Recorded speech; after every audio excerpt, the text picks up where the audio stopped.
ఈరోజు మనం పల్నాడు జిల్లా రెడ్డిపాలెంలో సీనన్న చేలో ఉన్నాం.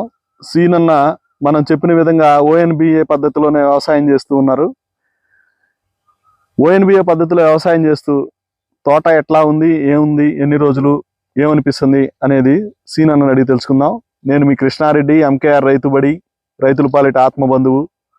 సబ్స్క్రైబ్ చేసుకోండి, లైక్ చేయండి, షేర్ చేయండి. కోకోలి, పొడమి, అవని ఇవే చేసుకుంటూ వచ్చారు కదా. ఇప్పుడు ఈ 65 రోజులకి తోట నాకే నడువులు ఎత్తునుంది. మీకేమనిపిస్తుంది? బాగుంది సార్, ఆ మందులు బాగా అయ్యే వాడుతున్నారు. మీకు 3 సంవత్సరాల నుంచి ఇది 3వ సంవత్సరం మీరు వాడటం, ఈ మందులు వాడటం. ఈ 3 సంవత్సరాల నుంచి కూడా మీకు బాగుందా? బాగుంది. లాస్ట్ ఇయర్ ఎన్ని క్వింటాలు తీశారు?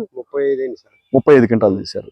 అంతకుముందు 30 నల్లతామర పురుగు ఎక్కువగా ఉన్నప్పుడు స్టార్టింగ్ లో మొక్కలు కూడా చచ్చిపోయినాయి. నల్లతామర పురుగు ఎక్కువ ఉంది. 28-30లో ఉన్నారు. లాస్ట్ ఇయర్ 35 తీశారు. ఓకే, ఈ సంవత్సరం ఏమనుకుంటున్నారు? ఈ సంవత్సరం 40 అయితే అనుకుంటున్నాను. 40 అవుతా ఉంటాయి. ఈ 2 నెలల టైంలో ఇంత ఈ 15 సంవత్సరాల అనుభవంలో ఇంతగా నాకు ఎప్పుడు రాలా. ఈ సంవత్సరం బాగా వచ్చింది. తోట బాగా వచ్చింది. తోట హైట్ గానీ, కలర్ గానీ పట్టి కమ్మిపోయి 65 రోజుల్లోనే నడువులు ఎత్తుకొచ్చేసి పట్టి కమ్మిపోయింది. వ్యవసాయం చేయదు కదా సార్. మీరు ఎట్లా కల్చర్ కూడా రెడీ చేశారా? కల్చర్ చేశారు. అవని, పొడమి, కోకోలి ఇవన్నీ కూడా వేస్తా ఉన్నారు. కల్చర్ 3 ఏళ్ల నుంచి చేస్తున్నారు. పైన స్ప్రేయింగ్లు కూడా ఇస్తా ఉన్నారు. 3 ఏళ్ల నుంచి కూడా ఇదే పద్ధతిలో ఉన్నారు. టోటల్ గా మీకైతే ఫుల్ సాటిస్ఫై అయింది. ఈ ONBA పద్ధతిని రైతులు పాటించవచ్చు అంటారా? అందరు చేసుకోవచ్చు. తక్కువ ఖర్చులు అవుతుంది. అయితే బలం మందులే పిచ్ అయినా ఫస్ట్ లాస్ట్ వచ్చారు తగ్గుతున్నాయి, తెగులు తగ్గుతున్నాయి కదా. తెగులు ఏమి లేవు. ఎప్పుడైనా వచ్చినా కొంచెం ఒకసారి ముందు కొడితేనే కవర్ అవుతుంది కదా, అక్కడ సేవ్ అవుతుంది.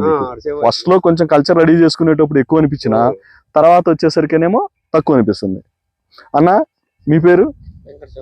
వెంకట శివరావు. మీకేమనిపిస్తుంది? మీరు మిరప తోట వేసారా? ఎన్ని ఎకరాలు వేసారు? ఎకరన్నారా. మీ తోట ఎన్ని రోజులు? 60 రోజులు. 5 రోజులే తేడా. మీది ఎంత ఎత్తునుంది? మోకాళ్ళు ఎత్తునే ఉంది. ఇదేమో మీ నడువులు ఎత్తునుంది. ఒక పక్క కొమ్మంతుందా నిచేను? మరి ఈ పద్ధతిలో నువ్వు కూడా సీనన్న వాడినట్టు ఎరువులు వాడతావా? ఓకే అన్న సీనన్న, థ్యాంక్ యూ.